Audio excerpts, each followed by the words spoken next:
Hello everyone and welcome to the program.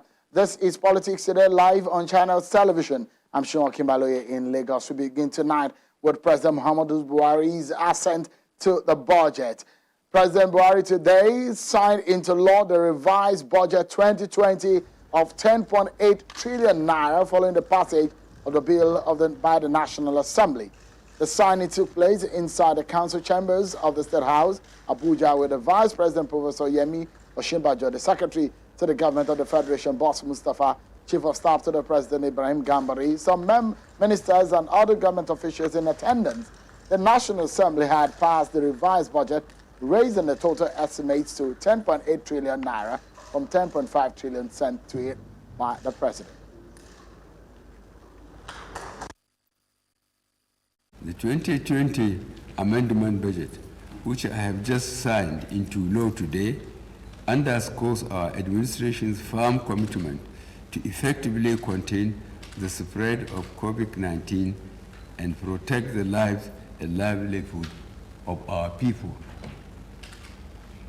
With these budget amendments, as well as our recently launched 2.3 trillion naira stimulus program, we are well positioned to safeguard the economy.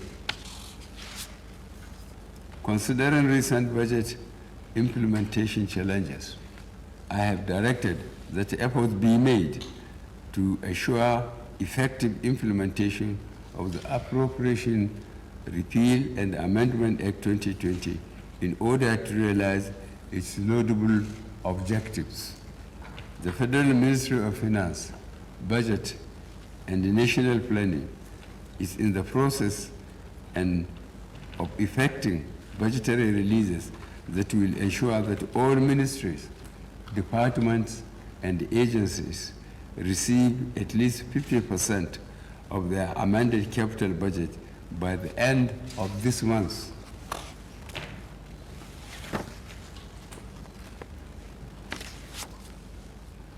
The Appropriation Repeal and Amendment Act 2020 that I have just signed into law provides for aggregate expenditures of 10.81 trillion naira, which is an increase of 216 billion naira over the level of expenditure initially proposed in 2020 Appropriation Act.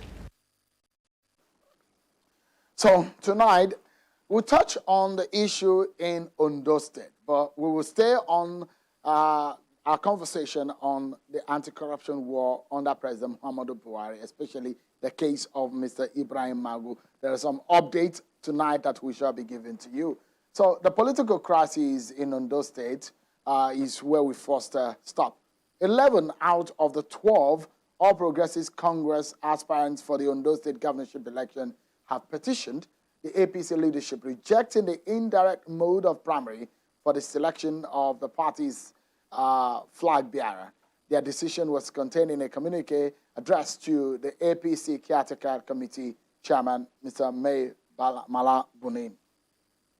Now, earlier today, the Chief Judge of Ondo State rejected a request by the State House of Assembly to set up a panel to investigate the State Deputy Governor, Mr. Agbola Ajayi, who is accused of gross misconduct by some of the lawmakers. In a letter to the lawmakers, Justice Oluwatoyin Akeredolu predicated her action on the fact that the process required by the 1999 Constitution for setting up such a probe panel has not been completed by the lawmakers. The Chief Judge also attached a letter indicating that the matter of impeachment of the Deputy Governor is sub judice. 14 of the 26 Assembly members, including the Speaker, Mbamidele Oleyele Ogun, had signed the impeachment notice served on the Deputy Governor, but was opposed by 9 of the lawmakers.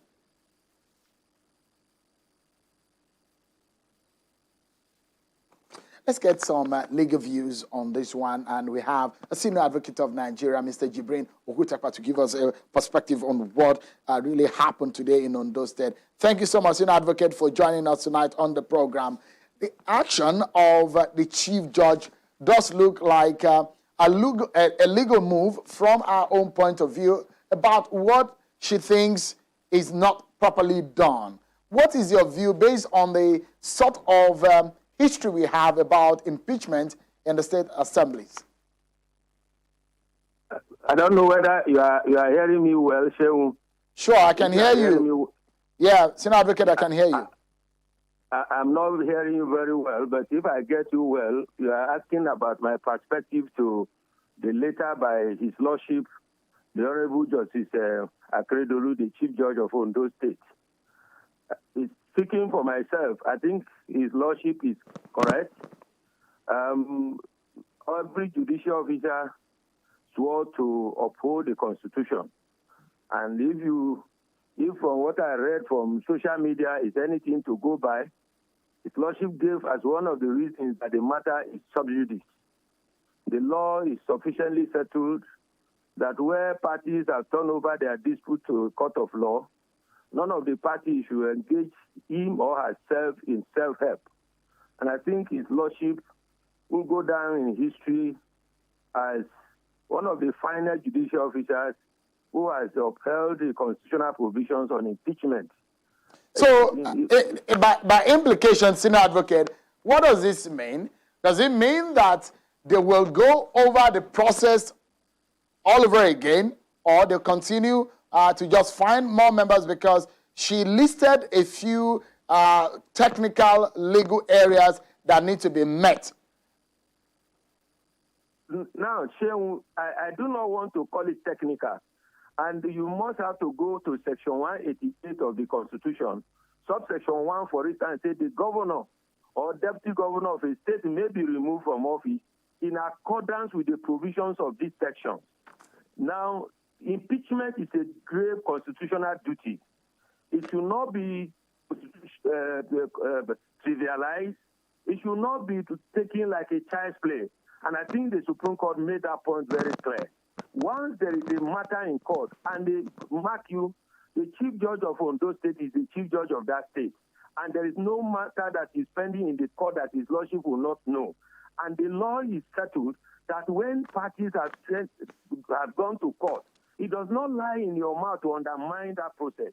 That is what the integrity of our judiciary is all about. So, Senior Advocate, court, the parties must carry. Yeah, so by implication, technical, it's a constitutional issue. Okay, so by implication, Senior Advocate, does this mean that the lawmakers will have to start the process all over again, based on the rejection by the CJ? The deputy governor, they must comply with Section 188, subsection 1, subsection 2, 3, 4, 5, and up down till subsection 9.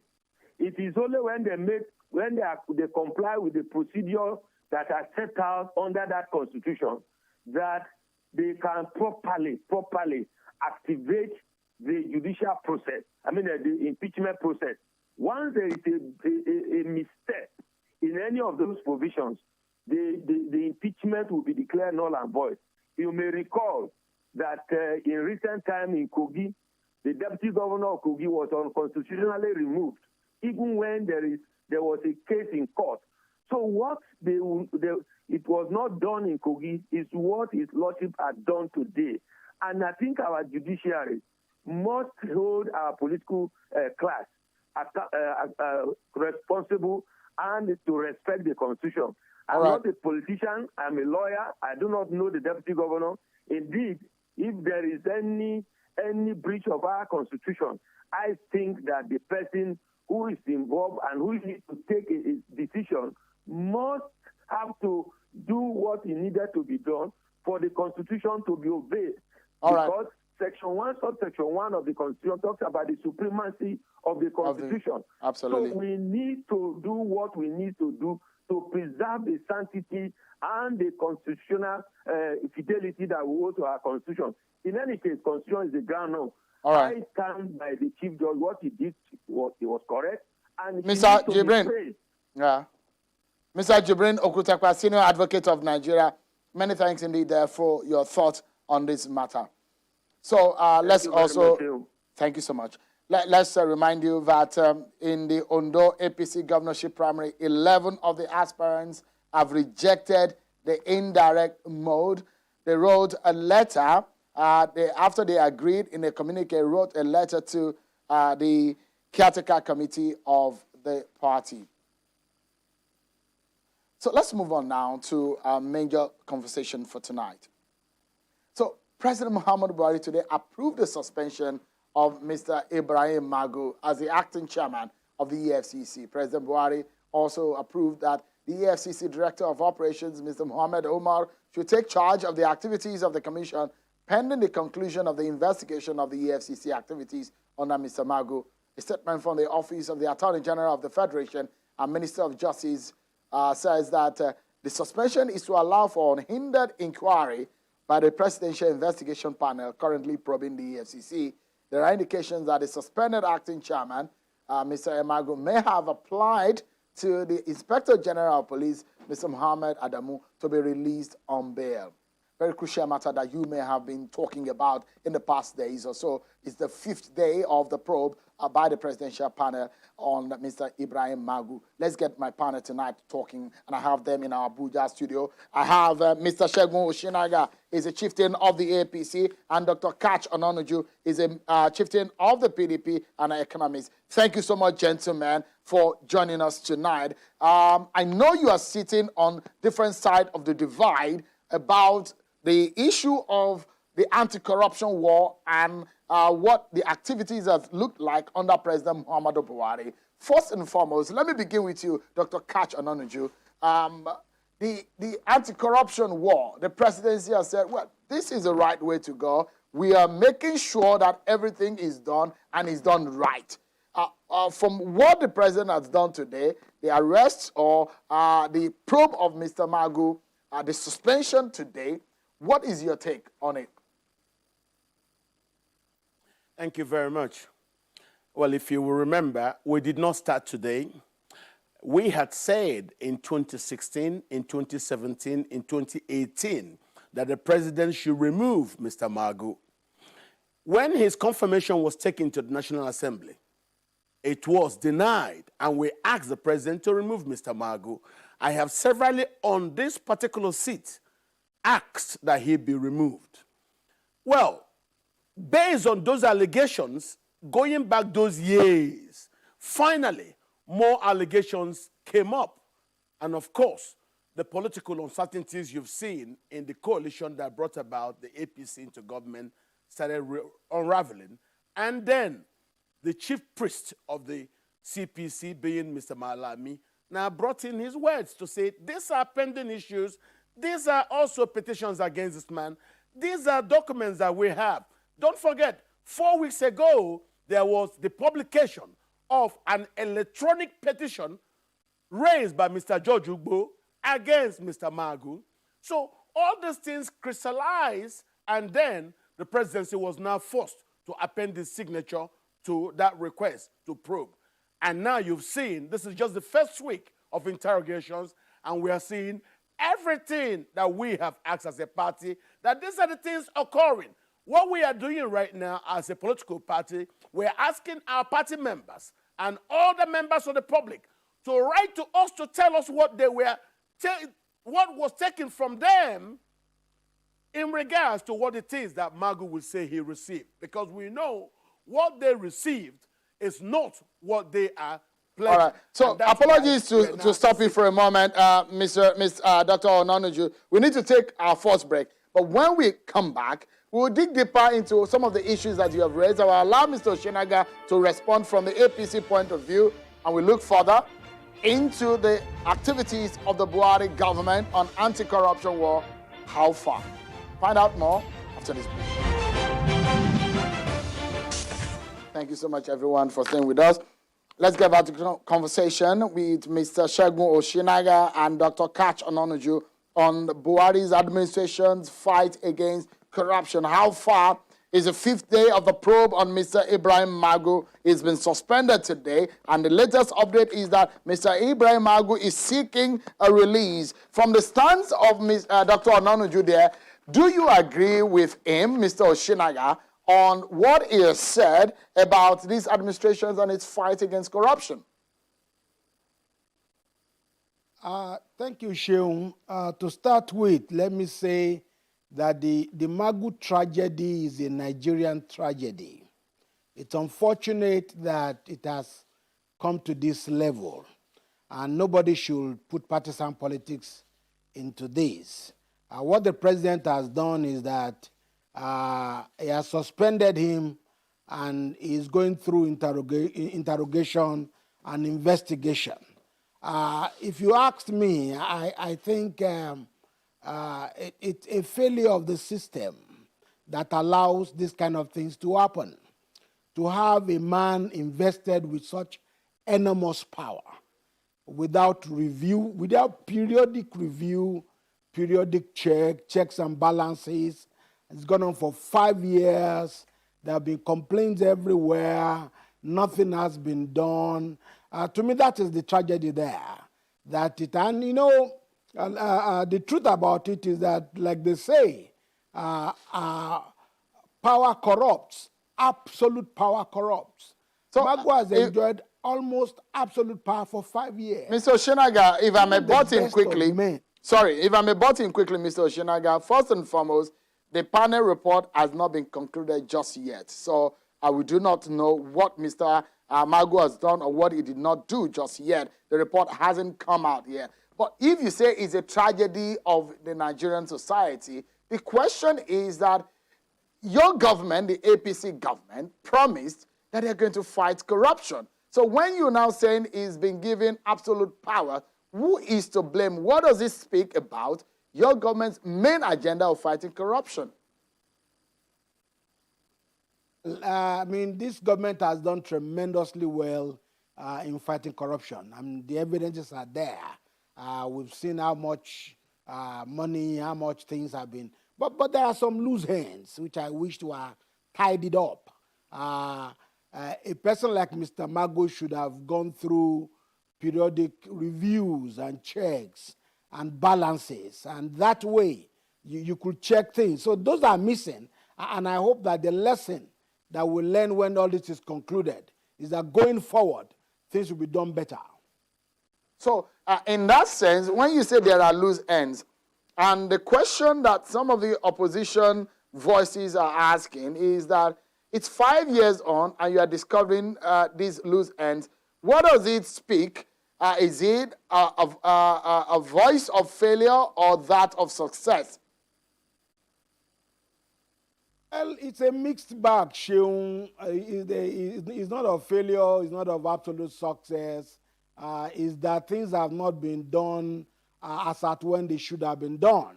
And I think that will be treated, or that will be something will be done about that when all this is over. So whose fault is this, Mr. Oshinaga? Whose fault is this?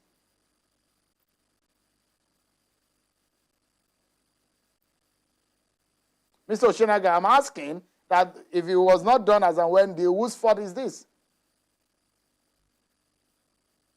Well, Sheung, there is no perfect things anywhere. The fact that this has not happened is a proof that something is wrong somewhere. And as long as government is ready to tackle it and make sure that going forward things are done better, I think it's okay. But this government has done, no government in the history of Nigeria, don't forget that, no government in the history of Nigeria has done more in fighting corruption than this government. Don't All right. So let's bring things can be. Let's bring Dr. Onanuju into the conversation. Dr. Onanuju, you heard Mr. Oshinaga. He said no government in the history of this country has fought corruption the way and manner it's been fought under this government. Do you agree? I agree with him.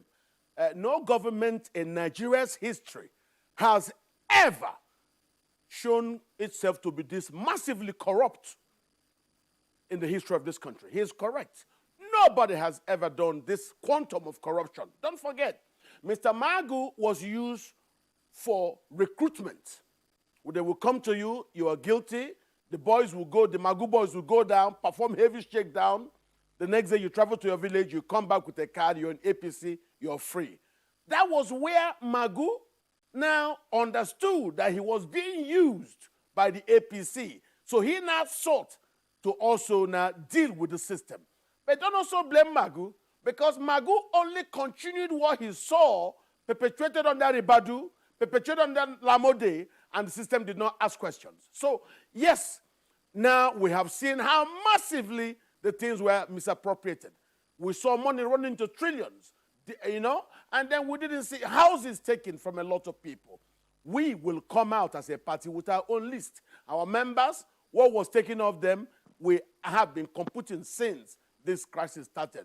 All right. We will also, through our private channels, show what was taken from our members, compare that to what Magu wants to declare. So Dr. Onanuju, if I may butt in quickly and ask you, would it be fair for you to make that assertion, for example, when the EFCC come out to say, just in 4 years, they've made 1,900 convictions and they've recovered 794 billion in 4 years. Don't forget, in the beginning of this the Buhari administration, they said, look, your party just left office, and that is why it looks so much that a lot of the members of your party who were in government are the ones being chased after by the EFCC. Could that be the reason why some of your party on this side are angry? No. We saw that our party men who were charged with corruption were not consequently taken to court. Their properties were simply extorted, and then they were conscripted into the APC. So the USCC became a recruitment agency for the APC, and that will took a lot of things. If you're taking a man to court, convict him properly, let us see everything go well, that will sabotage his interest. But not where you go behind, extort so much of them, lie to the public about who is guilty and who's not guilty. Of course, you're seeing those things being bandied about.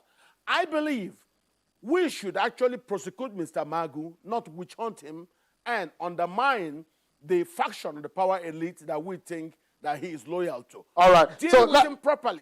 Yeah. So let's conclude the conversation, and let me give a 30 seconds opportunity for a rebuttal to Mr. Oshinaga. Mr. Oshinaga, opportunity for you to reply or respond to what Dr. Onanuju said in 30 seconds, please. Catch is not saying the right thing, because the truth is that we've seen even those who decamped to APC have gone to jail. Governors, senators. So you can't say that. The simple truth is that I think proper supervision was not given to EFCC under Magu. And like he admitted, even before in PDP governments, that Magu only continued the practice of those who headed EFCC in the PDP years. All right. So the problem is not a party thing, really. I think it's a system thing. All right. We need to leave it at that, Mr. Oshinaga. Mr. Segun Oshinaga is the chieftain of the APC, while Dr. Catch Onanuju is the chieftain of the PDP. Both of them weighing in on this matter tonight. But thank you so much, gentlemen, for coming out. But that's how we leave the show tonight.